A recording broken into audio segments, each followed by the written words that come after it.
श्री नारद म्हणाले, वीरवरा, पुरंजनाने जेव्हा अधीर होऊन अशी प्रार्थना केली तेव्हा त्या बालेने सुद्धा त्याला प्रतिसाद दिला.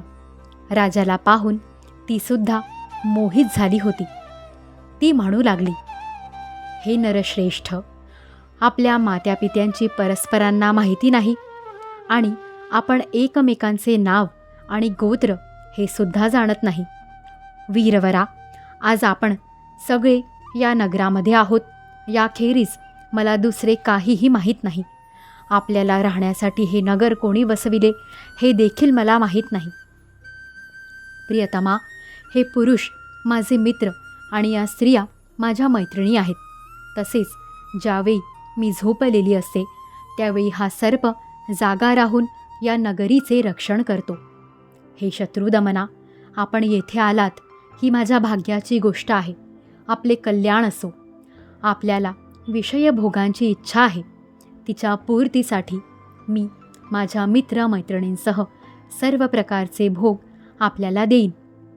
प्रभो, या 9 दारे असलेल्या नगरीमध्ये मी दिलेल्या इच्छित भोगांचा उपभोग घेत आपण शेकडो वर्षे निवास करावा. बरे, आपल्याला सोडून मी आणखी कोणाबरोबर रममाण होऊ? दुसरे कोणीच रतिसुख जाणत नाहीत, दिलेल्या भोगांचा भोग घेत नाहीत, परलोकाचा विचार करीत नाहीत किंवा उद्या काय होईल याकडे लक्ष देत नाहीत. म्हणून ते पशुतुल्य आहेत. अहो, या लोकी गृहस्थाश्रमातच धर्म, अर्थ, काम, संतान सुख, मोक्ष, सुयश आणि स्वर्गादी दिव्य लोकांची प्राप्ती होऊ शकते. संसाराचा त्याग केलेले संन्यासी तर या सर्वांची कल्पनाही करू शकत नाहीत. असे सांगतात की त्या लोकातच पितर, देव, ऋषी, मनुष्य आणि सर्व प्राणी तसेच आपले कल्याण करणारा गृहस्थाश्रमच आहे. हे वीर शिरोमणे, आपण होऊन आलेल्या आपल्यासारख्या सुप्रसिद्ध इष्टवस्तू देणाऱ्या सुंदर पतीला माझ्यासारखी कोणती स्त्री वरणार नाही. हे महाबाहो, आपल्या नागासारख्या गोल बाहूंमध्ये स्थान मिळविण्यासाठी कोणत्या कामिनीचे चित्त लालसावणार नाही. आपण तर आपल्या मधुर हास्यमय करुणापूर्ण दृष्टीने माझ्यासारख्या अनाथांचे मानसिक दुःख शांत करण्यासाठीच या पृथ्वीवर विहार करीत आहात. श्री नारद म्हणतात, राजन, अशा रीतीने त्या दाम्पत्याने एकमेकांच्या म्हणण्याचे समर्थन करून 100 वर्षेपर्यंत त्या नगरीत राहून आनंद उपभोगला. जिकडे तिकडे गायक लोक सुमधुर स्वरात राजा पुरंजनाची कीर्ती गात असत. जेव्हा उन्हाळा येई तेव्हा तो अनेक स्त्रियांबरोबर सरोवरात जाऊन जलक्रीडा करीत असे.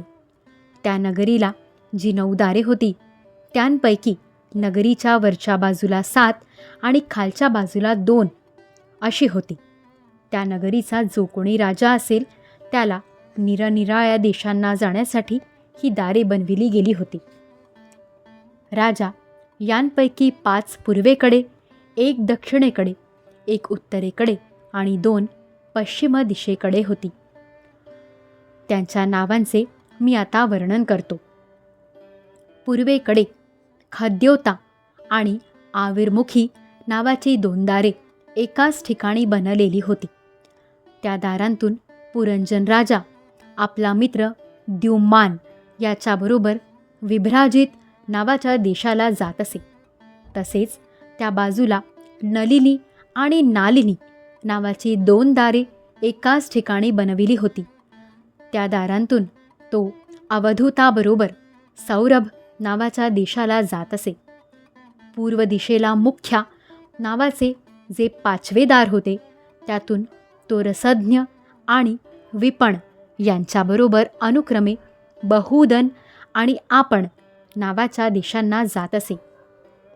नगरीच्या दक्षिणेला जे पितृहू नावाचे दार होते त्यातून पुरंजन राजा श्रुतधर याच्याबरोबर दक्षिण पांचाल देशाला जात असे.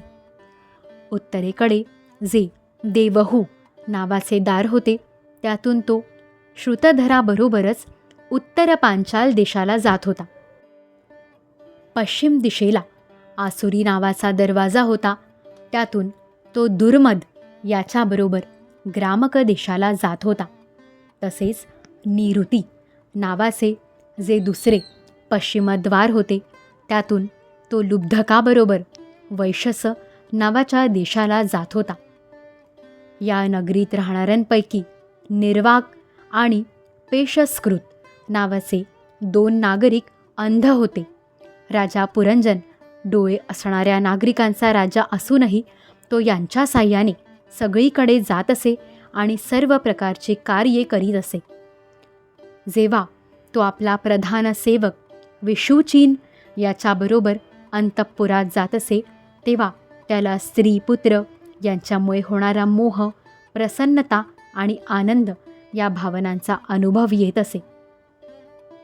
निरनिराळ्या कर्मांमध्ये त्याचे चित्त गुंतले होते आणि कामाच्या अधीन झाल्यामुळे फसलेला तो मूर्ख राणी जे जे काम करी तेच तोही करीत असे.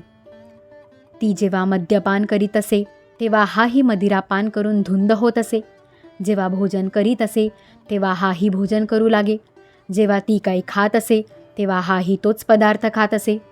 अशा प्रकारे कधी ती गात असता गाऊ लागे, रडत असता रडे, हसत असता हसे आणि बोलल्यावर बोलू लागत असे. ती पळू लागली तर हाही पळत असे, उभी राहिली तर आपणही उभा राही, झोपली तर आपणही झोपे आणि बसली तर आपणही बसून राही. कधी ती ऐकू लागे तेव्हा हाही ऐकत असे, पाहत असेल तर पाहू लागे, हुंगत असेल तर हुंगू लागे आणि तिने एखाद्या वस्तूला स्पर्श केला तर हाही स्पर्श करीत असे. कधी त्याची प्रिया शोकाकुल होई तेव्हा हा आपणही अत्यंत दीन होऊन व्याकुळ होत असे.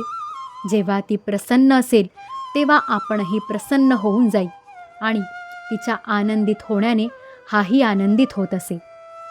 अशा प्रकारे राणीने त्याला फसविले, सर्व प्रजेने सुद्धा त्याला फसविले आणि हाही मूर्ख लाचार होऊन इच्छा नसतानाही खेळण्यासाठी घरी पाळलेल्या माकडाप्रमाणे तिचे अनुकरण करीत राहिला.